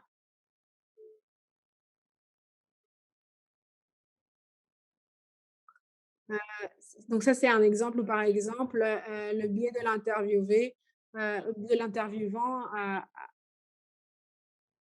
a été cassé parce que, ce que le répondant, a répondu. Alors maintenant, merci pour vos questions, merci pour vos réponses. Maintenant, on va entendre Lucy Beluga. Elle est conférencière au département d'extension et d'innovation dans l'université Makerere. Elle est enseignante, elle fait de la recherche sur, la connaissance indigène et les systèmes, de d'agriculteurs traditionnels. Bonjour, je m'appelle, Lucy Mulugo. Je viens, de Kampala en Ouganda et j'ai le plaisir ce matin de vous présenter la méthode à 4 carrés pour faire des interventions dans les systèmes de, semences RTB. Alors la méthode à 4 carrés est utilisée la variété de la pour caractériser la diversité de variétés et l'utilisation. Ça s'utilise aussi pour identifier les variétés communes, surlimitées et rares de, cultures dans une communauté. Et finalement, cette méthode nous aide à identifier le niveau, et le type d'intervention nécessaire pour conserver les variétés dans une communauté. Alors, la méthode à 4 carrés est utilisée au niveau des villages. Elle est utilisée par des chercheurs, par des concepteurs d'intervention de sémences et par des agents de développement. Cette méthode,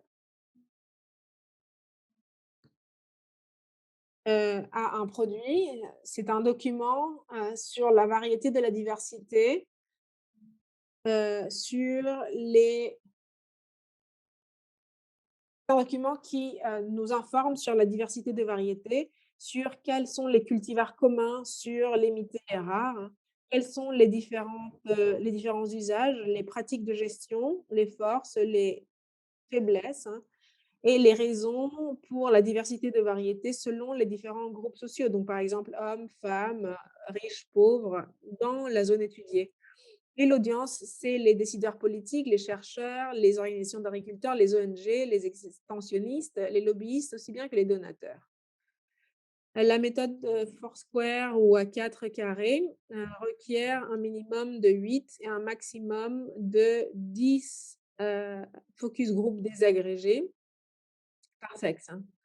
Alors, les ressources dont on a besoin pour la méthode Foursquare sont les suivantes. Le nombre de personnes, c'est 2 à 4 en fonction de leur type de compétences. Ça, c'est surtout pour faciliter, la discussion dans chaque focus group. Et en termes d'équipement, on a besoin de tableaux à papier, heu, des marqueurs, hein, du scotch, des échantillons de variétés de cultures ou des objets pour les représenter. Nous avons aussi besoin d'outils de dessin, de sièges pour les participants, de, fiches de données, aussi bien qu'une caméra. Et en termes d'expertise, nous avons besoin d'habiletés de facilitation et de prise de notes.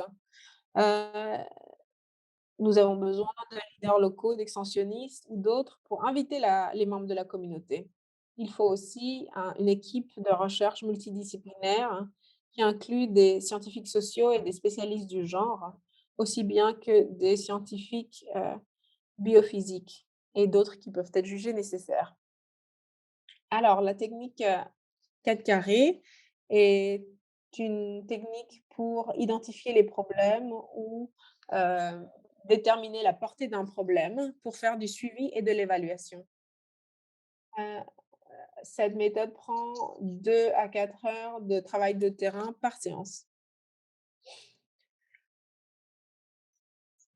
Alors voici une représentation schématique de la méthode, à 4 carrés. Les triangles représentent les foyers et les rectangles représentent la surface. Donc la méthode à 4 carrés consiste en 4 carrés tout simplement. Hem, Chaque des, 4 carrés a une variété, de cultures et donc par exemple en haut à gauche, nous avons beaucoup de foyers et une grande surface. À droite, nous avons beaucoup de foyers et une petite surface. En bas à gauche, nous avons peu de foyers et une grande surface et en bas à droite, nous avons peu de foyers et une petite surface.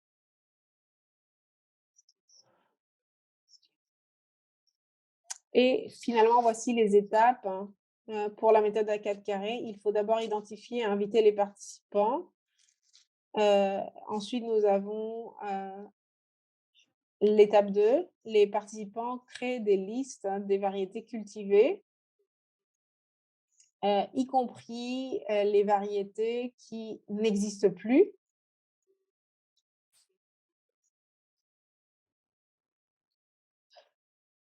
Nous avons ensuite, l'étape 3. Les participants doivent dessiner 2 lignes de 2 mètres par 2 mètres ou une grande croix sur le sol ou, sur un tableau pour, créer les cadrans ou les 4 carrés de notre méthode que vous voyez de voir dans la diapositive précédente. Alors la, partie 4, l'étape 4. Chaque, variété est placée dans un des 4 carrés, heu, en fonction de si, elle est cultivée dans une grande surface ou une petite surface, hein, par beaucoup de, foyers ou par peu de foyers. Autres méthodes qui peuvent être, utilisées en combinaison avec la méthode à 4 carrés, nous avons les discussions de focus group. Nous avons aussi les observations. Les chercheurs observent, le comportement des participants pendant les séances et une personne prend des notes, des commentaires. Le genre est un facteur significatif dans cet outil. Ce n'est pas la raison la plus importante. Ce n'est pas le facteur le plus important, mais c'est important que, un nombre comparable d'hommes et de femmes soient inclus comme participants de l'étude et c'est aussi important d'avoir des exercices séparés pour les hommes et pour les femmes, pour que les participants, parlent de façon libre et c'est aussi important que le facilitateur du groupe soit du même sexe que les participants. Quelles sont les limitations de la méthode à 4 carrés? Cette méthode manque d'une méthodologie concrète pour déterminer, heu, les points spécifiques des différentes cultures. Par exemple, le nombre de foyers qui sont considérés comme, peu nombreux ou nombreux et quelle est la surface, qui est considérée comme large ou petite pour différentes cultures. Donc, heu, on n'a pas, une détermination des points spécifiques. Qu'est-ce qui est considéré grand? Qu'est-ce qui est considéré petit? Qu'est-ce qui est considéré peu? Qu'est-ce qui est considéré beaucoup?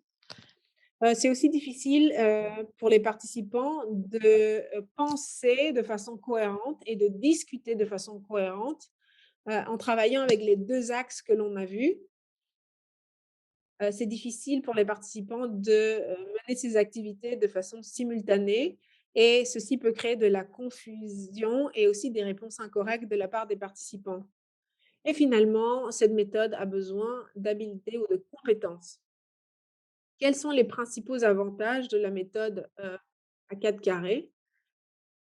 Elle est fondamentale pour identifier les, cul-de-sac, pour, créer des actions clés, des stratégies pour des interventions pour les, systèmes de semences, hein. Cette méthode a été au Burundi pour diminuer la diversité dans les fermes, en termes de, bananes, de, est africaines, pour les, épidémies, de la méthode du Bunchy Top. Alors merci beaucoup, de m'avoir écoutée.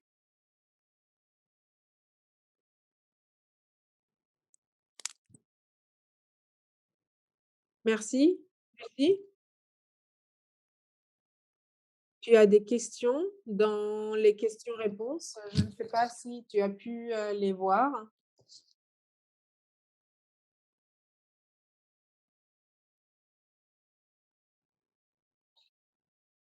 Ton microphone est éteint, Lucie.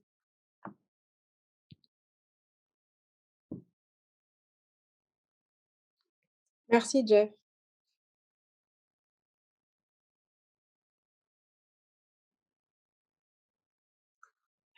Alors, comment est-ce que tu définis la portée?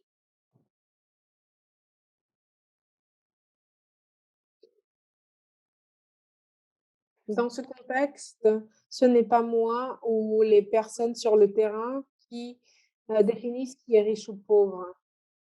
Ça dépend des agriculteurs eux-mêmes. Ce sont eux qui définissent qu'est-ce qu'un agriculteur riche ou qu'est-ce qu'un agriculteur pauvre. Donc ça dépend vraiment des agriculteurs de, définir qui sont riches ou qui sont pauvres. Qui sont les familles riches ou qui sont les familles pauvres? Je vois une autre question. Alors j'essaie de regarder les questions. Bonjour Jeff. Oui.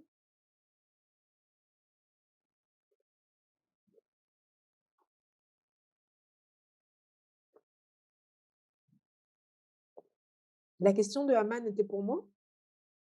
Oh là là, je crois que j'ai répondu à une question qui n'était pas pour moi. Alors, je vois une question de Procy. Comment est-ce que tu mesures ce qui est large ou ce qui est, nombreux en utilisant la méthode à 4 carrés? Ceci dépend des agriculteurs. Ils vont te dire dans leur contexte, que veut dire large ou que veut dire peu nombreux.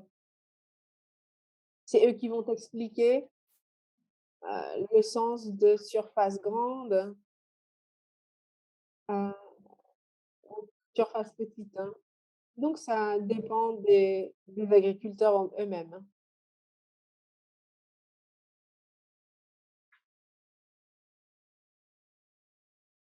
Donc ceci dépend vraiment de leur contexte, hein.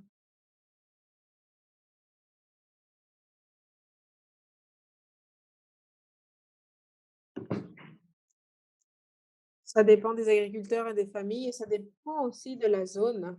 Ce qui est petit dans une zone peut être considéré large dans une autre zone. Ça dépend de la région où dans laquelle tu collectes tes données. Alors, je vois quelqu'un d'anonyme qui demande comment est-ce qu'on peut, inclure la qualité de la semence et l'information des sources dans la méthode? Lorsque nous utilisons la méthode à 4 carrés, les agriculteurs parlent des différentes, variétés qu'ils, utilisent, qu'ils plantent dans leur communauté. Ils disent aussi quelles sont leurs différentes faiblesses ou forces. Donc je crois que ces aspects peuvent être inclus facilement, en fonction de la variété, heu, dont ils parlent. Donc quand on utilise cette méthode et qu'on essaye de trouver les détails,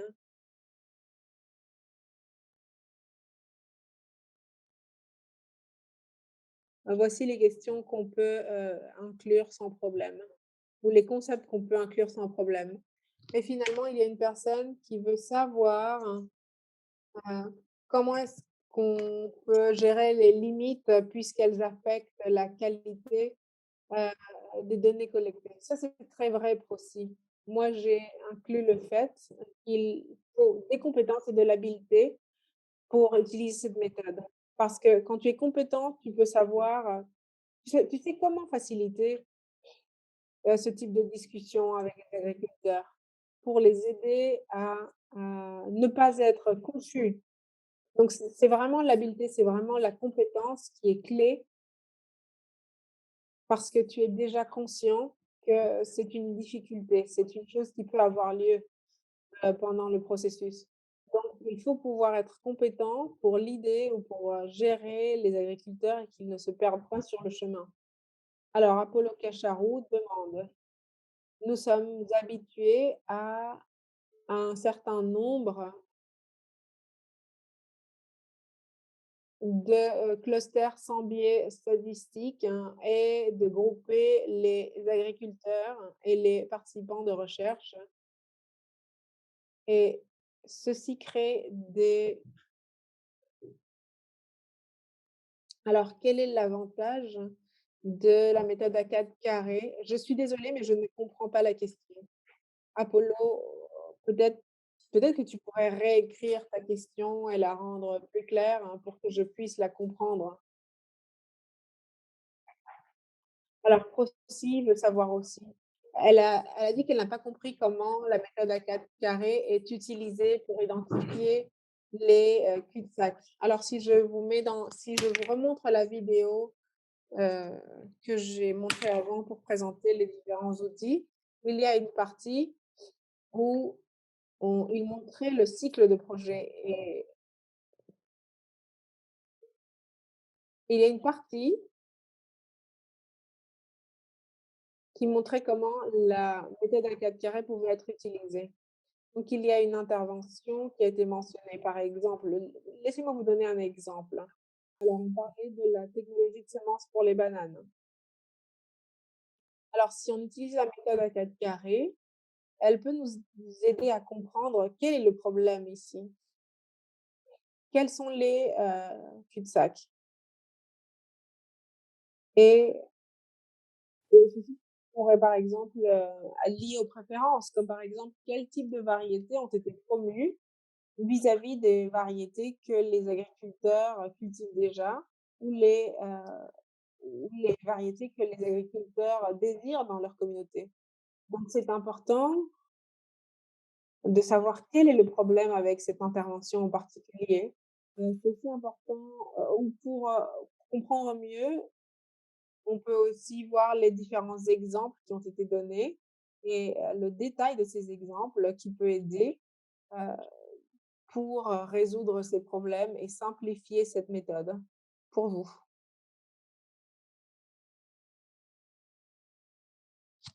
Apollo a réécrit la question: «Comment est-ce que tu réduis le biais humain et la subjectivité de mettre les participants dans les carrés?» D'abord, comme chercheur, tu ne peux pas te mettre dans une situation tu ne peux pas supposer que tu connais la communauté ou la région mieux que les personnes qui sont impliquées. Donc, il faut vraiment que, tu demandes l'aide des agriculteurs, hein, pour définir qu'est-ce qui est large, qu'est-ce qui est petit, qu'est-ce qui est nombreux, qu'est-ce qui est peu nombreux. Donc ça, c'est vraiment, une des choses que tu peux faire pour réduire le biais. Te mettre à l'extérieur, hein, et permettre que les personnes qui ont la connaissance te guident. Donc nous avons aussi besoin des experts, hein, et avec la connaissance des agriculteurs et la connaissance des experts, hein, on peut réduire le biais de façon, significative. Alors Procy, dit qu'il faut clarifier qu'est-ce qui est sur le l'axe X et qu'est-ce qui est sur l'axe Y. Oui, Procy, c'est très vrai. Lorsque j'ai, utilisé ce dessin schématique, hein, pour vous montrer, la méthode à 4 carrés, il y avait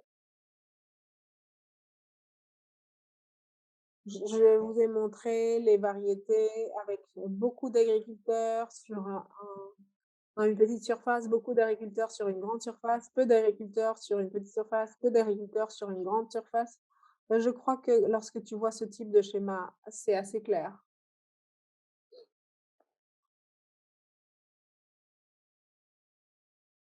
Je crois qu'il n'y a plus de questions.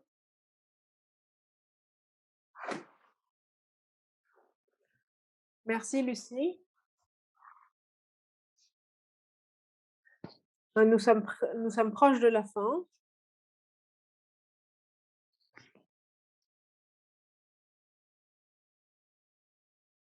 Si tu as autre chose à dire, tu peux la dire maintenant, sinon on va avancer. Merci à tous d'avoir, pris du temps pour, écouter et pour faire partie de cette présentation aujourd'hui. Merci beaucoup Lucie pour cette présentation excellente et merci à tous pour vos questions.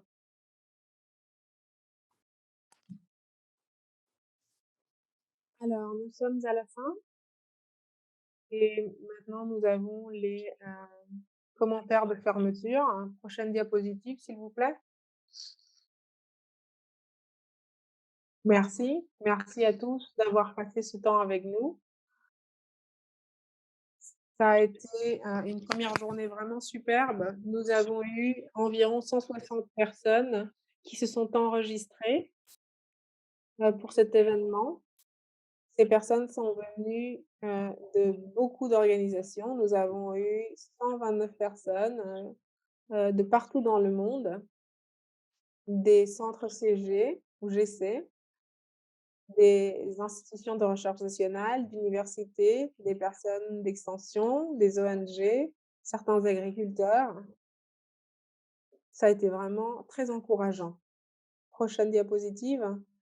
Alors par rapport à notre, prochaine réunion, nous allons nous voir pas demain, mais après-demain, mercredi à la même heure, le 28 juillet à la même heure, 7 heures de Lima. Lorsque nous allons nous rencontrer, nous allons parler de 4 autres outils. Nous allons parler du suivi de semences, de l'analyse du réseau d'impact qui s'appelle aussi, INA, du, suiveur de semences et des enchères expérimentales. Prochaine diapositive. Je crois que c'est tout. Merci à tous. Je voulais juste, demander à nos 3 coordinateurs, Jorge, Connie et Margaret, de est-ce qu'il y a quelque chose qu'ils veulent merci Jeff, Jorge. Merci Jeff d'avoir facilité ce 1er jour de notre événement. Merci aux présentateurs, merci aux conférenciers d'avoir présenté les outils. Ça, c'est le début de ces 3 jours. Donc nous avons, vu 4 des outils et mercredi et jeudi, nous allons, finir avec les autres outils. Et pour les équipes, nationales qui vont appliquer ces outils, il faut garder à l'esprit que vous allez avoir besoin de choisir un des outils pour faire une intervention. Donc, Jeff, voici tout de ma part. Merci beaucoup, Jorge. Donc, à moins qu'il y ait autre chose à ajouter, on va fermer. Oui, Tony. Tony veut ajouter quelque chose. J'ai vraiment apprécié la séance de questions-réponses. Je me suis rendu compte que les questions sont très utiles pour nous. Vos questions nous font penser vraiment. Je suis sûre que les autres présentateurs des autres outils ont senti la même chose. Donc merci beaucoup pour vos questions. C'est tout, voilà. Super, très bien. Margaret, tu veux ajouter quelque chose? Non, je crois que tout a été couvert. J'espère que nous verrons tout le monde mercredi. Donc restez avec nous parce qu'il y a plus d'outils qui arrivent. Donc, ce matériel va être, posté sur notre site web. Voici mon nom et mon adresse.